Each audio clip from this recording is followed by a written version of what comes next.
Top 10 de Noël, c'est une famille, c'est parti. Salut à tous et bienvenue dans cette nouvelle vidéo. Ça y est, on est enfin en compagnie de Julien. Salut à tous. On peut enfin se revoir malgré la fin du confinement. Ça y est, enfin on peut retourner des vidéos à deux. Je suis plus tout seul dans ma pièce toute pourrie. Ça fait plaisir, enfin. Ça fait hyper plaisir. On a choisi, parce qu'on est en période de pré-Noël, de vous faire une sélection, un top 10 des jeux sortis cette année qui ont vachement retenu notre attention et qu'on a trouvé vraiment très très bon. Il y a du récent, il y a du moins récent. On en a choisi 10 qu'on va vous présenter un par un. Le top 10, c'est parti. C'est parti. Le premier qu'on a choisi de vous présenter, c'est Nidavellir. Nidavellir, il vient juste d'avoir le Trick Track d'or et il le mérite bien. C'est le premier prix qu'il vient de remporter. C'est un jeu de Serge Lager, illustré par Jean-Marie Minguez, et le jeu est édité par Greux Games, distribué par BlackRock. C'est un jeu qui se joue de 2 à 5 joueurs pour des parties d'environ 45 minutes et pour des joueurs de 10 ans et plus. Le principe dans Nidavellir, c'est que vous allez essayer de constituer la plus belle armée. Le dragon Fafnir est en train de revenir et le roi des nains vous a confié une partie de son trésor sous la forme de petites pièces. Votre but, ça va être d'enchérir. Chaque joueur va incarner un Elvaland, un personnage qui va être le recruteur des nains. Vous allez essayer de recruter la meilleure armée et c'est sur ça que vous allez gagner des points de victoire.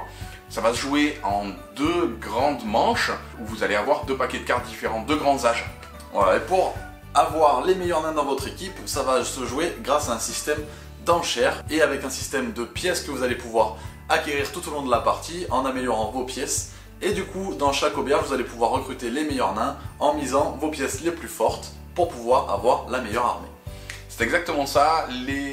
Le principe est vachement novateur en fait pour cette construction de pièces que vous allez avoir au fur et à mesure de la partie que vous allez pouvoir améliorer. Au niveau des nains, vous avez plein de stratégies différentes, ils ont plein de manières de marquer des points. En fait, il y aura 5 familles de nains. Vous allez pouvoir utiliser une version un petit peu horizontale, c'est-à-dire que lorsque vous allez récupérer les 5 familles différentes de nains, vous allez avoir accès à un 6e nain, des héros, où vous allez pouvoir faire une méthode un petit peu plus verticale, c'est-à-dire que vous allez essayer de récupérer un maximum d'une famille et la potentialiser. Plus vous allez en récupérer, plus vous allez gagner de points de victoire. Et à la fin de la partie, celui qui a fait les meilleures familles et qui a comboté au mieux pour remporter un maximum de points de victoire, remporte la partie. C'est un des jeux qu'on avait repéré en tout début d'année, qui nous avait paru vraiment très bon. C'est vraiment un jeu très sympa à découvrir et à jouer. Pour ma part, j'ai trouvé que les parties étaient un tout petit peu rapides, mais le jeu se joue quand même très bien, les mécaniques fonctionnent très bien. Autour de la table, tout le monde prend du plaisir à créer sa petite armée du mieux possible. Vous allez pouvoir vous faire des petits sales coups en prenant les cartes que voulaient vos adversaires, en prenant les héros qu'ils voulaient pour pouvoir faire des effets qui leur sont maléfiques pour eux et bénéfiques pour vous. Il y a un petit peu de tout dans ce jeu, on s'amuse beaucoup, donc Nidavellir, c'est une valeur sûre de cette année. C'est pourquoi pour Noël, il fera certainement fureur.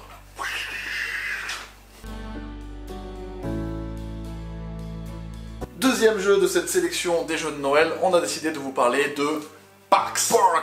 Un jeu édité chez Matagot et dont l'auteur est Henri Audubon. Et il y a dans ce jeu pas moins de 37 illustrateurs, il me semble, qui ont fait toutes les cartes du jeu. Donc c'est vraiment beaucoup.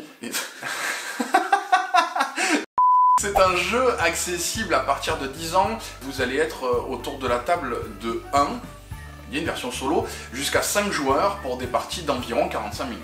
Et Parks, de quoi ça parle? Vous allez partir en randonnée pour pouvoir visiter les plus grands parcs nationaux des États-Unis. Le principe, c'est que vous allez sur une piste, vous allez jouer une année complète. On vous a déjà fait une vidéo sur Parks, si vous ne l'avez pas vue, allez la voir.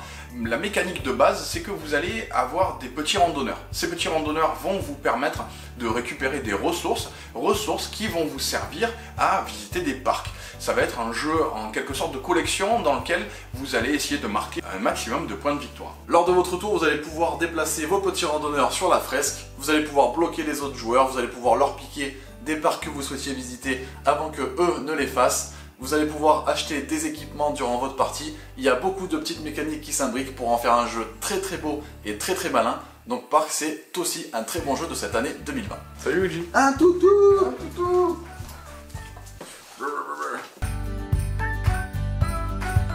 Passons au troisième jeu de cette sélection qui est l'île des chats. L'île des chats, c'est un jeu de polyomino. Vous allez avoir des petites formes de Tetris que vous allez essayer de récupérer. Ce sont des chats.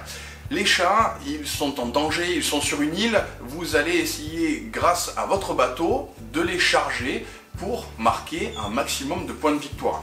Il va y avoir un principe de famille de chats. Des familles de chats, vous allez les constituer en fonction de leur couleur que vous allez essayer d'organiser au mieux dans votre bateau. Votre bateau de base, il vous fait perdre énormément de points et déjà, il va falloir essayer de le remplir correctement. Vous avez deux manières de jouer le jeu. Vous allez pouvoir le jouer avec ou sans les cartes. Les cartes vont avoir un aspect un petit peu plus expert. Je vous conseille de jouer avec cette version de cartes. Vous allez récupérer ces cartes pour différentes actions. Ça pourra être récupérer des chats grâce à des paniers. Vous allez avoir un principe d'initiative qui va vous permettre de jouer avant les autres pour la sélection de vos chats. Vous allez aussi avoir des moyens de marquer des points qui vont être publics ou privés. S'ils sont publics, vous allez directement les révéler et ils vont prendre effet pour toute la partie, ce qui va grandement renouveler la partie. S'ils sont privés, ils ne seront que pour vous et vous allez les garder secrets jusqu'à la fin de la partie. Ça, c'est pas mal aussi. C'est ça, d'une partie à une autre, vous n'aurez pas les mêmes objectifs de fin de partie pour marquer un maximum de points. Donc il va falloir que vous remplissiez votre bateau de manière à ce qu'à la fin de la partie, vous ayez le maximum de points justement. Et ça, à chaque partie, ce sera différent, donc la rejouabilité, elle est énorme, donc c'est vraiment très sympa. En plus de ça, il faut remplir au mieux son bateau, parce que comme tu l'as dit, sinon vous allez perdre des points de victoire, ça va vous enlever des points pour certaines cases vides, etc. Il y a beaucoup d'objectifs pour gagner des points et également en perdre, donc ça en fait un jeu vraiment varié, avec une très bonne rejouabilité. L'île des chats, c'est un jeu qui a fait un carton cette année, et qu'on ne peut que vous conseiller. Complètement mérité pour le carton. Vraiment. Carrément.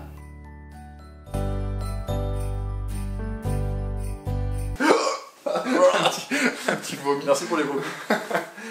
Un petit jeu.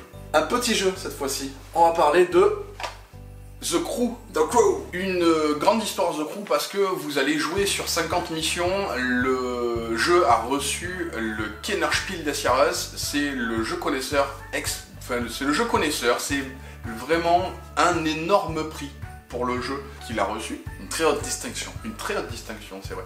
Le principe de base du jeu, c'est que c'est un jeu de pli coopératif. Vous êtes ensemble et vous allez essayer de remporter des missions. La mécanique restera une mécanique connue, le jeu de pli, mais cette fois-ci, vous allez jouer ensemble. Vous allez essayer de remporter la mission. Un petit côté narratif dans le jeu, vous allez avoir 50 missions qui vont s'enchaîner et de manière progressive, vous allez évoluer et faire évoluer votre équipe. Parce que The Crew, c'est votre équipage. Et comment ça marche? C'est assez simple. Vous allez avoir des petites cartes avec un chiffre et une couleur inscrits dessus. C'est les missions à remplir. Chaque joueur va en prendre une pour la mission et c'est lui qui devra remporter cette carte-là lors du pli. Si c'est pas lui qui la remporte, la manche est perdue. Donc la règle est assez simple, mais le jeu en lui-même devient assez complexe lorsqu'on est plusieurs joueurs. Il va falloir structurer les ménages pour essayer de faire remporter les plis à certains joueurs et pas à d'autres. Il y a même des missions où il ne faut pas remporter de plis du tout. Donc vous allez avoir pas mal de variantes dans les règles. C'est ce qui en fait vraiment un jeu de plis original et très sympa à jouer. Vous êtes aussi avec une communication limitée. En ça, il va devenir très stratégique. Vous allez pouvoir donner des informations à vos coéquipiers à des moments bien précis et il va falloir justement bien les saisir. Le jeu transportable que vous allez rejouer, c'est déjà un classique. C'est déjà un classique. Pardon, je suis levé. Je suis levé trop tôt. Messieurs, dames, nous allons maintenant parler amis ludistes, amis ludisme. Amis ludistes de notre temps, d'une autre génération. Nous allons parler du deuxième opus d'un jeu à deux devenu un classique des jeux à deux. Il s'agit de Shoten Toten 2. Shoten Toten, c'est un jeu exclusivement pour 2 joueurs de l'auteur Rainer Knizia, que vous connaissez déjà. L'illustrateur c'est Jib.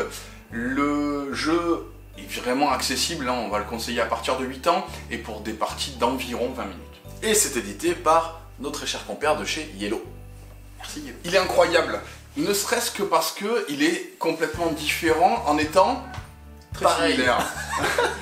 Le principe de base est vraiment différent, c'est que vous allez avoir un jeu asymétrique, vous le savez déjà, Pierre-Louis et moi aimons beaucoup les jeux asymétriques parce que ça nous donne l'impression d'avoir deux jeux en un, et c'est souvent le cas. Le principe dans Shoten Toten 2, c'est que vous allez avoir des remparts constitués de petites bornes, vous vous rappelez déjà que vous avez des bornes, et des petites tuiles que vous allez essayer soit de maintenir intactes si vous êtes le joueur défenseur, soit que vous allez essayer de détruire si vous êtes le joueur assaillant. Le joueur assaillant aura la possibilité d'attaquer et de retirer ses troupes, ça va être sa particularité. Le joueur défenseur, lui, aura des bains d'huile qu'il va pouvoir déverser sur les premières cartes au bord du rempart. Le jeu restera un jeu de combinaison, mais cette fois-ci, on verra des paires, on verra des carrés, on verra aussi des brelans. On n'est pas limité dans les 3 cartes comme on était dans la première version. Il va y avoir des petites bornes qui vont nous indiquer différentes combinaisons. Du coup, vous avez compris le côté asymétrique du jeu qu'on ne retrouvait pas avant. D'un côté, vous avez le défenseur qui va se défendre avec les sauts d'huile, et de l'autre, vous avez l'assaillant qui va pouvoir revendiquer des tuiles pour les casser, etc. Donc ça nous change un petit peu le côté de Shoten Toten tout en gardant le même esprit, des combinaisons de cartes sur le côté des tuiles pour pouvoir les remporter. Le joueur qui va remporter la partie, si c'est l'assaillant, il va devoir soit retourner 2 fois la même tuile, auquel cas il aura cassé la muraille et il aura réussi à rentrer chez le défenseur. À faire une percée. Exactement, ou alors il faut qu'il ait détruit au moins 4 murailles différentes. Sur les 7. Sur les 7. De son côté, lui le défenseur, s'il réussit à défendre sa muraille jusqu'à la fin de la pioche, c'est lui qui remporte la partie. Vous avez vraiment une notion de tenir bon quand vous êtes défenseur, et ça c'est hyper stressant parce que vous sentez aussi quand vous êtes assaillant que vous avez un côté tempo, il va falloir essayer de vous grouiller pour faire une percée. Ça c'est sympa. C'est beaucoup plus stratégique que le premier du nom. Il y a de nouvelles petites mécaniques qui rentrent vraiment bien dans le jeu, qui font que tout s'enchaîne encore mieux qu'avant. Si vous avez poncé Shoten Toten 1, il faut que vous passiez à celui-là, vous allez avoir l'impression de redécouvrir le jeu, tout simplement. C'est vraiment une plus-value qu'ils ont apportée avec ces nouvelles mécaniques. Shoten Toten 2, ils ont fait un très bon jeu. Pour autant, n'ayez pas peur de venir directement vers Shoten Toten 2 si vous ne connaissez pas le premier. C'est vraiment un jeu différent. Vous n'avez pas besoin d'avoir joué au premier pour jouer à celui-là. Ça aussi, c'est important. J'amuse bien, non? Ça m'éclate. Partons directement à la construction d'une petite ville avec des petits pions mignons et des personnages magnifiques, des illustrations très très jolies. De quoi allons-nous parler? Des petites bourgades. Absolument. Les petites bourgades, c'est donc un jeu édité par Lucky Duck Games pour des joueurs de 10 ans et plus, pour des parties qui durent environ 40-45 minutes. La particularité, c'est que c'est un jeu qui va être jouable de 1 à 6 joueurs et il a un principe de simultanéité qui ne va pas vous rendre la partie plus longue. C'est un jeu de Peter McPherson, un jeu illustré par le studio Gong.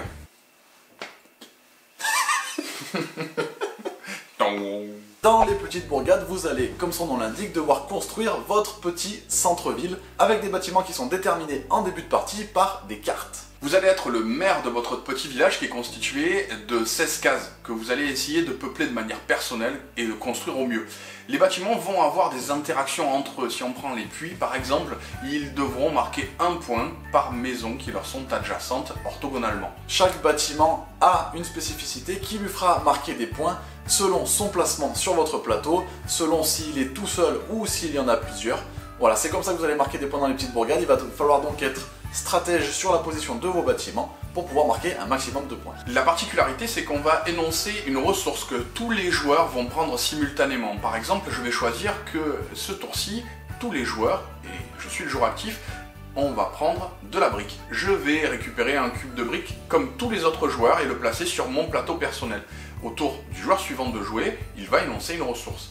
À tout moment, lorsque vous allez avoir des formes qui vont répondre aux demandes d'un bâtiment, vous allez des petits patrons, des petits polyomino, vous allez pouvoir défausser ces ressources et prendre le bâtiment sur votre plateau personnel. Mais évidemment, plus ça avance, plus vous avez des ressources, plus vous avez de bâtiments, plus vous êtes limité, plus c'est un jeu d'optimisation, parce qu'on va annoncer les mêmes choses en même temps, et que du coup, il va falloir être le meilleur. Et vous avez aussi un petit bâtiment qui vous est réservé seulement à vous, c'est votre petit bâtiment joker qui vous fera marquer des points selon comment vous le placez, si vous le placez correctement. Ça vous donne des petites intentions différentes, stratégiques, qui sont vraiment intéressantes. Vous allez surveiller le plateau de vos adversaires ou de votre adversaire. Je le conseille aussi bien à 2 qu'à 6 joueurs pour son côté simultané. Ça marche tout aussi bien à 2 qu'à 6. C'est un très bon jeu de stratégie et d'optimisation. À chaque fois qu'on joue avec des personnes qui ne le connaissaient pas, ils en tombent amoureux. C'est vraiment un très bon jeu de cette année. En plus, il y a une extension qui est sortie chez nos amis anglo-saxons. Ouais. Donc du coup, est-ce qu'elle va arriver en France? Je l'espère. Avec cette fois-ci des petits personnages qu'on pourra incarner qui vont rajouter encore plus de piment à vos parties. J'espère que ça arrivera chez nous. En tout cas, vous avez déjà la boîte de base qui est disponible depuis le mois de février, il me semble. Donc si vous ne le connaissez pas, foncez-y les yeux fermés.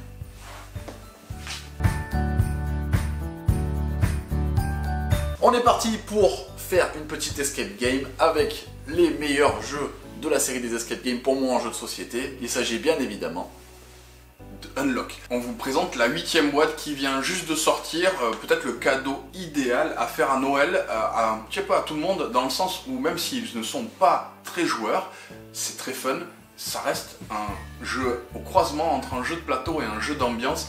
C'est un très bon jeu d'escape game. C'est la référence des jeux d'escape game maintenant. On en est à la 8e boîte. Toutes les boîtes ont fait un carton. Les boîtes en carton.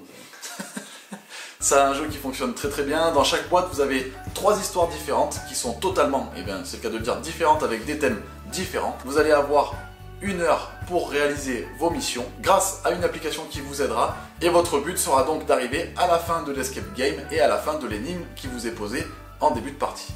3 niveaux différents, vous allez avoir un scénario facile, un scénario moyen, un scénario difficile. Ça se renouvelle très bien d'une boîte sur l'autre. Je n'aurai pas de conseils spécifiques à vous donner pour prendre une boîte plutôt qu'une autre. C'est la thématique qui va faire leur différence et le fait que ça se renouvelle au niveau du gameplay, c'est quand même intéressant.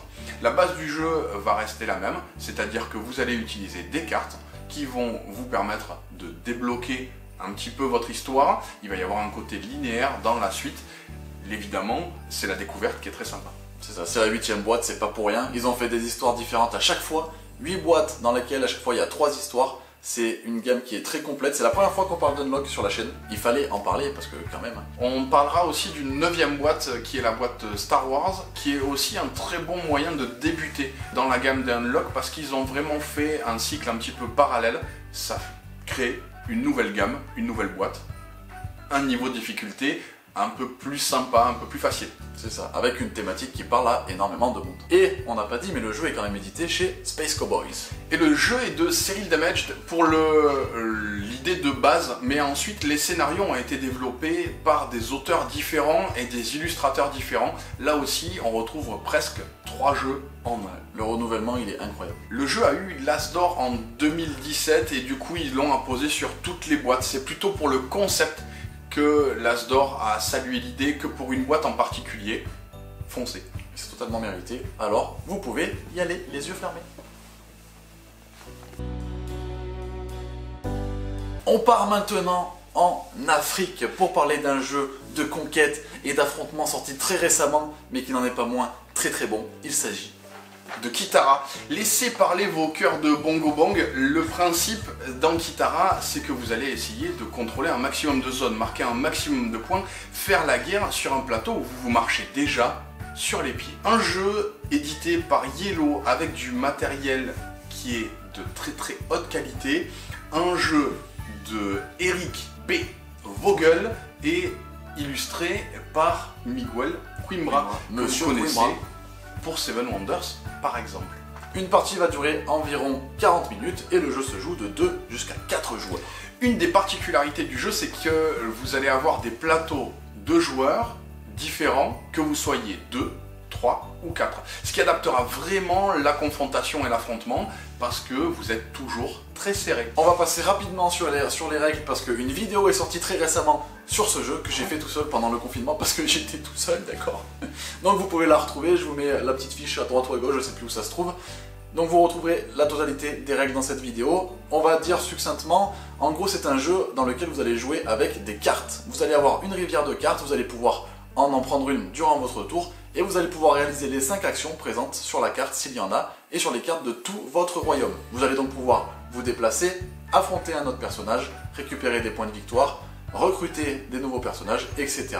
Il y a 3 types d'unités différentes, les chefs, les guerriers et les centaures. Et c'est grâce à ces personnages que vous allez pouvoir conquérir les différentes parties du plateau, qui vous rapporteront des points pour certaines, et à la fin de la partie, le joueur qui a le plus de points la remporte. C'est un jeu vraiment intéressant stratégiquement parce que vous allez avoir une force en attaque, mais plus tard dans la partie, vous allez vous rendre compte que vous avez une vraie stratégie sur le repli. Lorsque vous allez vous replier, parce qu'on ne va pas détruire d'unités dans ce jeu, ça aussi c'est sympa, vous allez avoir la possibilité de vous replier sur une unité la plus proche de votre unité présente. Vous allez stratégiquement maintenir des unités équidistantes pour justement avoir du choix stratégique sur le repli. Ce n'est pas qu'un jeu d'attaque, vous le verrez plus tard. Le principe est vraiment bien abouti et moi je le comparerais par rapport à son édition seulement à Little Town parce que ils ont réussi, Yellow a réussi à faire un jeu d'affrontement en 40 minutes, un petit peu comme Little Town était l'essentiel du jeu d'ouvrier, là vous avez l'essentiel du jeu d'affrontement. Carrément, c'est extrêmement bien dit. J'aurais pas pu dire mieux. À la fin de votre tour, en plus, vous allez devoir nourrir vos personnages. Et donc, si vous pouvez pas les nourrir, vous allez devoir défausser des cartes de votre royaume, donc enlever des personnages du plateau. Il y a plein de mécaniques qui s'imbriquent et qui marchent très bien entre elles. C'est vraiment un très bon jeu et une très bonne découverte de cette fin d'année. Moi, personnellement, je l'attendais pas plus que ça au tournant. On l'avait vu à Cannes rapidement. Oui, sans l'avoir repéré. Ouais, c'est ça. Et en fait, je pense qu'on va en entendre à nouveau parler. Ah oui, oui, je pense. Parce que c'est vraiment un très bon jeu, une très bonne surprise de cette fin d'année. Donc si vous avez une personne qui aime les jeux d'affrontement, vous pouvez lui offrir ça pour Noël, il sera conquis. Pour un jeu de conquête, conquis, vous l'avez, voilà.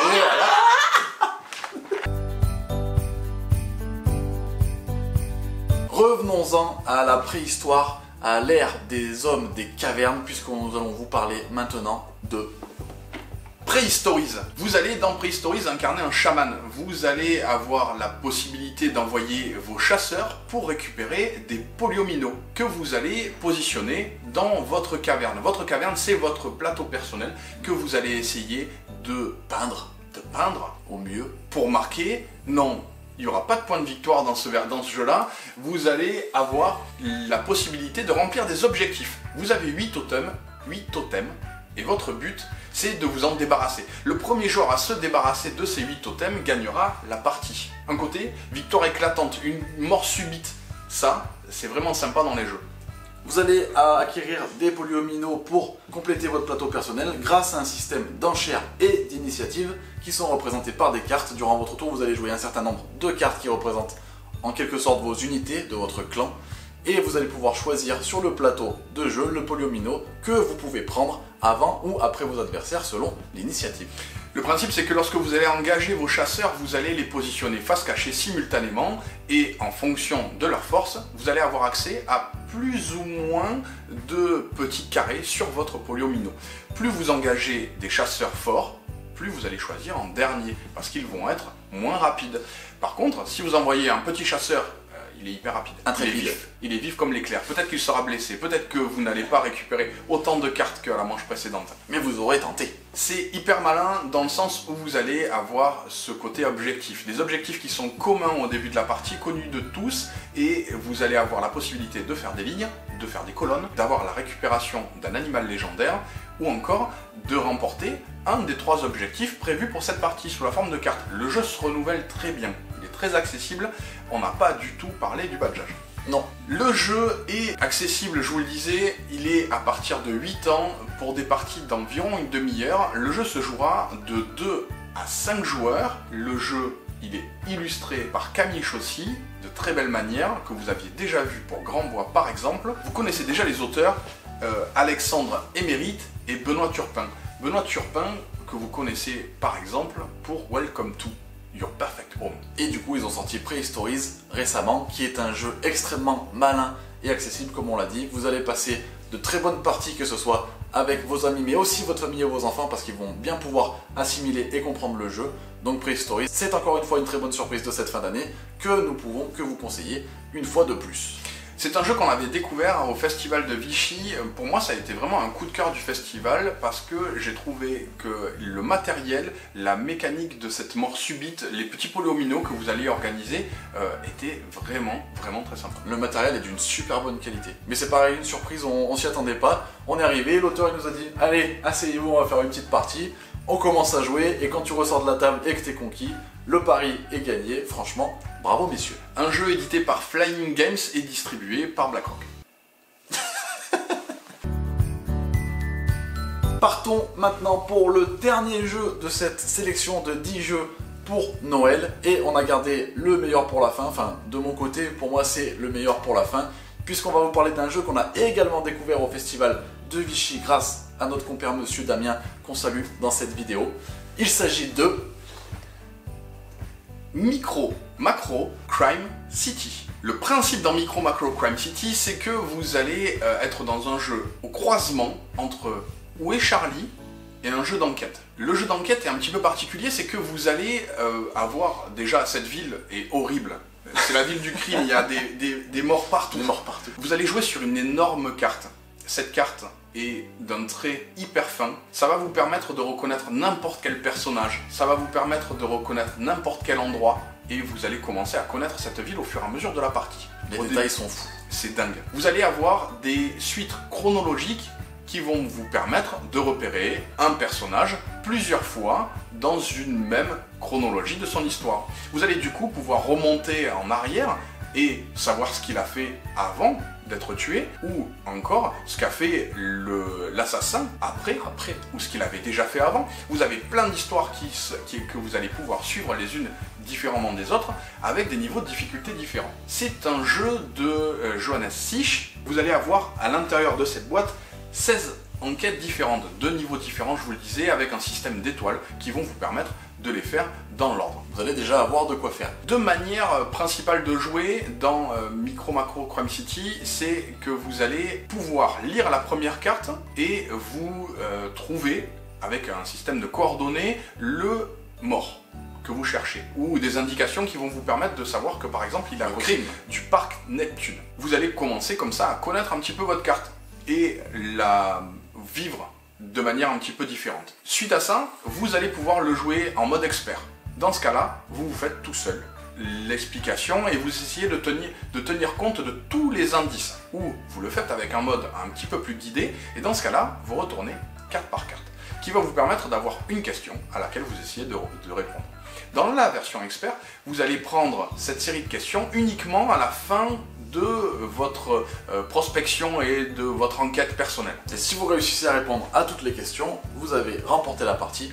Sinon, il faut que vous repreniez l'enquête en essayant de répondre aux questions au fur et à mesure. Donc, évitez le côté expert pour pouvoir dérouler l'histoire de ce crime et en trouver la résolution. La carte est assez grande, ça va vous permettre de jouer jusqu'à 4 joueurs, c'est un jeu coopératif de ce fait, et vous allez avoir des niveaux de temps un petit peu différents selon les enquêtes qui vont aller à peu près de 15 minutes, 10 minutes, jusqu'à 45 minutes pour les plus longues, parce que vraiment ça s'imbrique très bien. Et c'est un jeu qui reste quand même accessible au plus grand nombre, c'est-à-dire à vos enfants à partir de 8 ans, toutes les personnes prendront un énorme plaisir à trouver les crimes où ils sont résolus, à refaire l'histoire des personnages qui sont justement dans cette enquête, etc. Vous allez vous amuser à chercher sur la carte le moindre indice possible. Tout le monde va trouver un malin plaisir à faire ça. C'est vraiment un très bon jeu. Au niveau illustration, même si on parle de crime, que c'est une ville horrible, vous n'allez pas avoir de choses montrées. Il n'y a pas de gore. En fait, c'est ça aussi où c'est sympa. Il est badgé 8 ans, peut-être que certains le diront comme un défaut. Moi, j'y vois pas vraiment un défaut par rapport à son côté accessible et l'histoire. Vous aurez du crime, il y aura des choses un petit peu sur le vol, mais à la fois, ça reste très bien dessiné et c'est des sujets qu'on peut aborder avec des enfants. C'est des petits personnages qui sont représentés sur la carte. C'est en noir et blanc, donc vous n'aurez pas de traces de sang rouge sur un corps, etc. C'est pour ça que même le jeune public peut se pencher sur ce jeu et prendre du plaisir à jouer. Ils ont très bien fait le travail d'édition parce que ça parle à tout le monde, c'est vraiment parfait. C'est pour nous la meilleure découverte de cette année. C'est pareil, je pense qu'on va en entendre parler énormément sur les prochains prix qu'il va possiblement gagner. Niveau originalité, on est au-dessus. Ah oui, c'est clair. N'hésitez pas à vous le procurer si vous voulez un jeu original pour cette fin d'année, pour jouer avec toute votre famille. C'est vraiment le jeu qu'il vous faut pour cette fin d'année, selon moi. Je pense qu'on fera une vidéo rien que sur ce jeu, en compagnie justement de Monsieur Damien, qui saura vous l'expliquer encore mieux que nous. Je pense qu'une vidéo lui sera dédiée très prochainement, donc restez connectés, on va en reparler. Voilà, vous avez notre sélection des 10 jeux qu'on vous conseille pour ces fêtes de fin d'année et pour offrir à vos proches ou à vous-même, parce que vous pouvez aussi vous faire plaisir vous-même, hein. Moi c'est ce que je fais tout le temps. Ces 10 jeux, vous le savez sûrement, je travaille à la boutique Labyrinthe à Clermont-Ferrand. Nous avons récemment lancé notre site internet, labyrinthe-jeu.com. La plupart d'entre eux, je dis ça parce que évidemment c'est Noël, donc ça part très vite, sont disponibles. Vous avez déjà une bonne vision de ce que nous vous conseillons pour des jeux familiaux pour cette fin d'année. Exactement. Vous avez un petit peu de tout, il y a un petit peu de toutes les mécaniques qu'on peut retrouver dans ce qui se fait dans le jeu de société moderne aujourd'hui. On a également misé sur la touche originalité pour qu'il y ait un petit peu de changement sur ce que vous avez peut-être l'habitude de jouer dans l'année. On a essayé de faire quelque chose de cosmopolite, mais qui nous a quand même énormément plu dans l'année. Ça a donné ce top 10 là, j'espère que ça vous aura plu. On se retrouve très prochainement dans une autre vidéo. N'hésitez pas à aller checker le site de Labyrinthe pour faire vos achats de Noël, le lien sera dans la description. On se retrouve très bientôt, c'était Lobis et Julien de Game Trotter. Jouez bien, jouez malin, ciao.